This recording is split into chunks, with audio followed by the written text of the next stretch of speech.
75 years ago, this beautiful country was occupied during the Second World War by the brutal, oppressive forces of a ruthless enemy.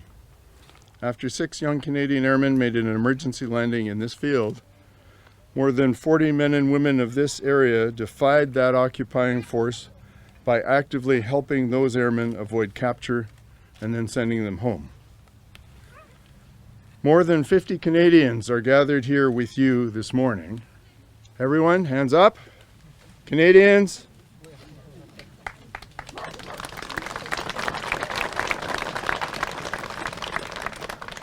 We are here to honor, remember, and celebrate those remarkable people of occupied Norway, whose courage and generosity 75 years ago saved the 6 young Canadian airmen.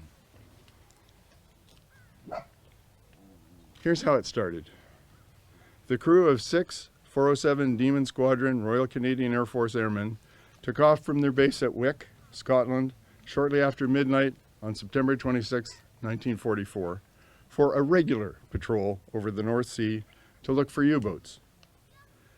Not long into the flight, one of the 2 engines blew and caught fire, and their routine patrol turned into a nightmare. Seeking to keep the aircraft flying, they dropped their depth bombs, they threw out their machine guns and bullets, which one of the members of Milorg later chastised them for. He said he could have used them to kill Germans. They even threw out their parachutes and dumped most of their fuel. Left with a small reserve of fuel, they headed east toward the nearest land, Norway. Near the coast, they flew over enemy ships. Those ships fired at them, and they started new fires in the airplane. Flying along this fjord, coming this way, the crew spotted this green field. They turned toward it to try to land.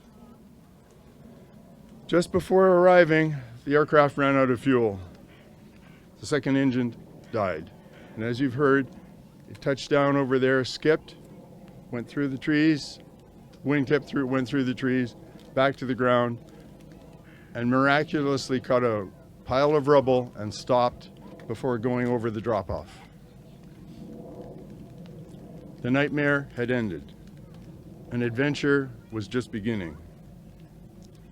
Scrambling from the wrecked plane, they met their first Norwegians, right here.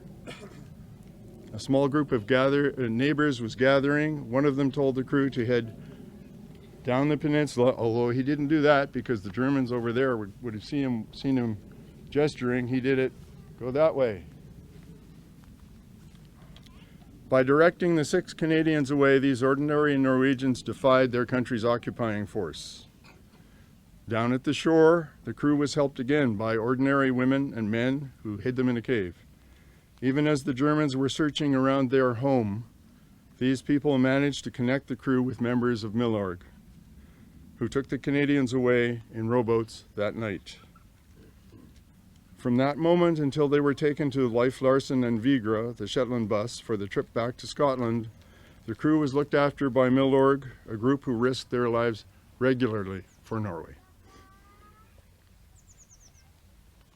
For a large part of the time, the crew was at Botnahytta, I think that's close, a tiny cabin Milorg used to hide people throughout the war over in the neighboring municipality of Samnanger. The crew came to call the cabin Little Canada because they knew of a Norwegian training base near some of their homes in Canada called Little Norway.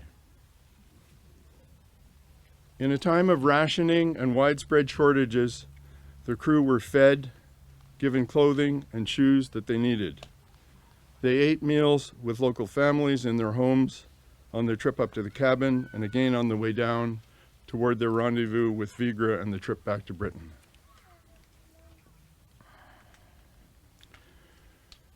More than 40 Norwegians actively participated in saving those 6 Canadians. Whether they were regular people or members of Milorg, everyone who helped the crew knew that they would be shot if they were found out by the occupation forces. They helped anyway. Their humanity, their courage, their generosity saved those 6 strangers who became our fathers, who also became grandfathers and great-grandfathers. We celebrate that courage and remember those remarkable people.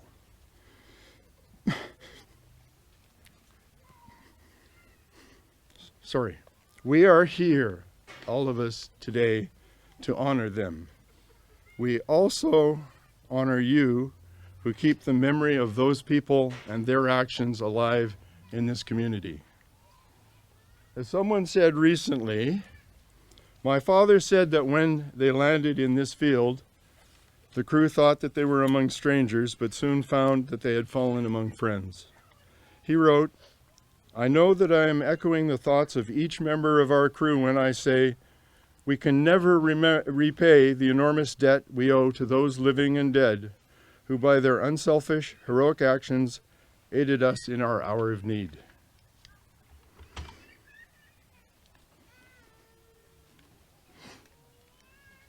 We say thank you. I'm sorry. With all our hearts, we say thank you. So, if someone from the Biddle family, one person come forward, from the Deeth family, from the Grandies, one of you people over here.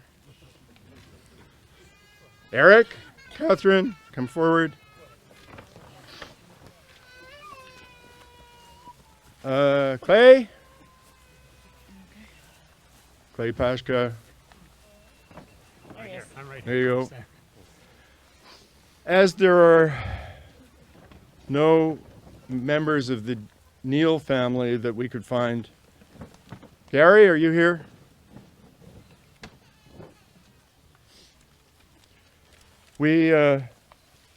Each of the 6 families will be placing flowers at the memorial stones. And thank you all.